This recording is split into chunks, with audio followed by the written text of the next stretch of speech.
Ang programang ito ay hatid sa inyo ng Surf Fabric Conditioner. 5-in-1 freshness. 5 pesos lang. Johnson's Baby. Para laging presko play, mag-Johnson's all day. Pantene Nature Care. At Tide. 5 pesos lang. Nagbabalik ang inyong favorite Sunday night habit, ang Talentadong Pinoy. Maliban sa hilig ng ating susunod na mga talentado sa ballroom dancing, may isa pa sing hilig na magkapareho. Alamin natin kung ano ito.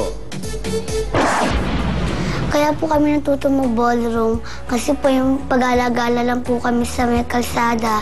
Tapos bigla po kami niyaya ng mga kaibigan po namin. Tapos nirecruit po kami. Tapos sumali na po kami. Ako naman po si Raybelin. Ang gusto ko pong makapagtapos ako sa pag-aaral, tapos po makatulong po ako sa magulang ko. Ang ambisyon ko po makapagtapos po ng pag-aaral. Tapos po matulungan ko po mga magulang ko. Kailangan po manalo po kami ngayon para po makatulong po kami ngayon sa magulang namin. Hoping their snappy moves would bounce them all the way to the top, give it up for Justin and Raybelin.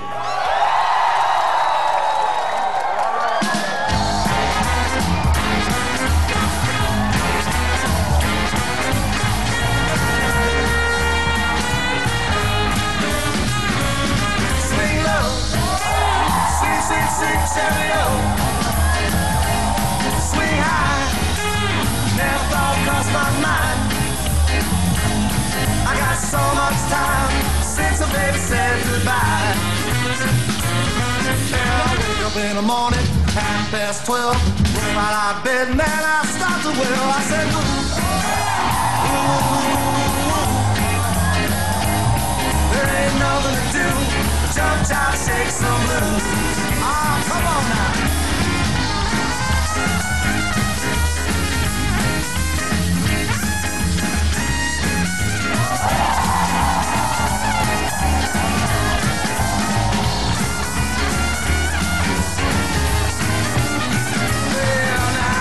See the man, Dr. Zoot said, doctor, give me something I can abuse. He said, ooh,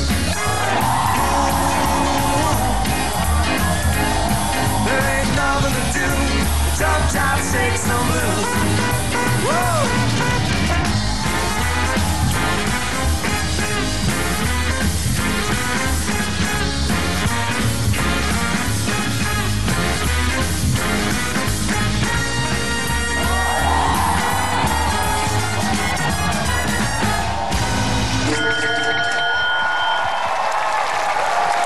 Justin and Raybelin dancing up a storm. Okay, guys, dito tayo. Okay, ito ang iyong mic. Tito Yani, ano sa palagay mo? Yehey! Palakpakan uli natin sila. Alam mo, pag ang mga ganyang bata na instead na naglalaro, kung ano-ano ginagawa, gusto kong makita lagi. Ako, gusto ko mismo yung mga anak ko, nakita kong ganyan, nagsasayaw. Kasi nakikita mo na merong pundasyon at may pupuntahan yung mga pangarap nila. Dahil ngayon pa lang, alam na nilang ibigay yung talent nila. At the same time, alam nila kung paano kumita ng pera sa kaloob na talent ng Diyos na bigay sa kanila. Yan ang hinahangaan ko sa mga bata. Pangalawa, alam mo, tinan mo yung likat ng babae. Di ba? Nagsasayaw na sila, napapakinabangan na nila, gumaganda ba yung katawan nila? I'm sure paglaki niyan, mas lalong maganda ang katawan niyan, mas lalong magaling, at ako ay nangangarap na balang araw makita ko kayong lumalaban ng international dance competition. Congratulations! God bless you! Thank you, Yani. Direk Eddie. Alam mo, nung sumasayaw kayo, para ako nakakita ng dalawang matandang naging bata. Dahil yung mga movements nyo, parang sa matatanda na. Napakahusay ninyo. At palagay ko, pag ipinagpatuloy nyo yan, tatanda kayong mga napakagaling na mga dancers. Pagpatuloy ninyo. Congratulations. Thank you very much, Direk Eddie.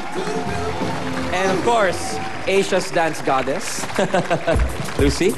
The good news is, you're starting very young. So, imagine sa edad nyo yan, 10 at 8, ang galing-galing nyo na. How much more when you're in your teens already? So, in that sense, I'm not worried about how good you will become because I know it's just a matter of time. In terms of the dancing, I think you just need to connect some more. Dapat siguro pag nagsasayaw kayo, may tinginan, may ngiti, para lang kayo naglalaro. It should be like your playground. Kasi ganun lang naman sa inyo to, di ba? Laro lang. So dapat madala niyo yon with every performance. Thank you very much, Lucy. Justin, Ravelyn, maraming salamat sa inyong pagsayaw. Pwede na kayo magpahinga backstage. Thank you. Salamat po, Kuya Ryan. Ang nanay ng isang miyembro ng ating susunod na grupo ay nagtatrabaho sa Japan. Kamustahin natin kung may balita na siya matapos ang trahedyang sinapit ng bansang ito. Kami nga po palang Malabon Thugs. Lumaki ang hindi ko kasama ang mga magulang ko dahil gawa ng nagtrabaho sila sa Japan para kumita ng pera. At sa ngayon, masakit para sa akin yung hindi ko sila matulungan sa kabila ng sunod-sunod na nagaganap na trahedya ngayon sa Japan. Nakausap ko sila at nag-message naman siya na okay naman siya at huwag mag-alala. Parang tinadhana po, pareho po kami ng pangarap, mga gustong gawin. Bali, nagtayo po kami ng samahan, tinawag po namin tong Malabon Thugs. Nakikita po namin sa ibang mga tao na ginagawa nila yung ganong klaseng talent. Nakita namin kung paano sila palakpakan ng mga tao. Minsan, pumasok sa isip namin na at pinangarap namin na sana balang araw maging ganun din kami. Matching their words with a rhythmic beat. Please give it up for the Malabon Thugs!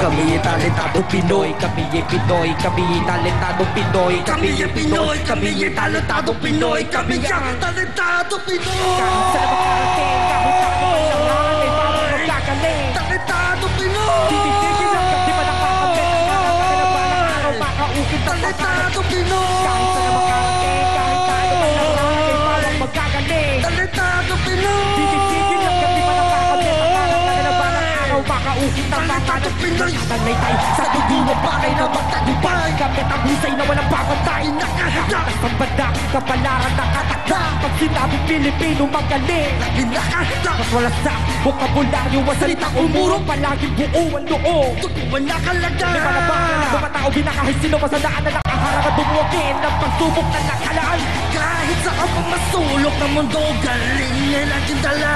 Galing niya laging dala.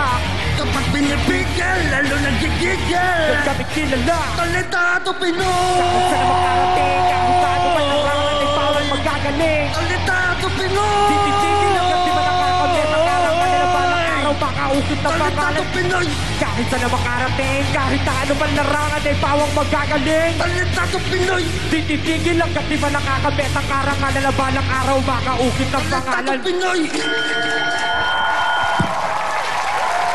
187 Mobsters. Malabon Thugs. Pare, dito tayo. Yani, ano sa palagay mo? Mabuhay ang Batang Malabon! Yay! Mga tagang Malabon kami. Alam nyo dahil kayong dalawa, Malabon Thugs. Ano pangalan mo, brother? Benson po. Renson? Melo. Belo. Alam mo, ikaw naiintindihan kita kung ano ang sinasabi mo. Siya, hindi ko naiintindihan. Ngayon,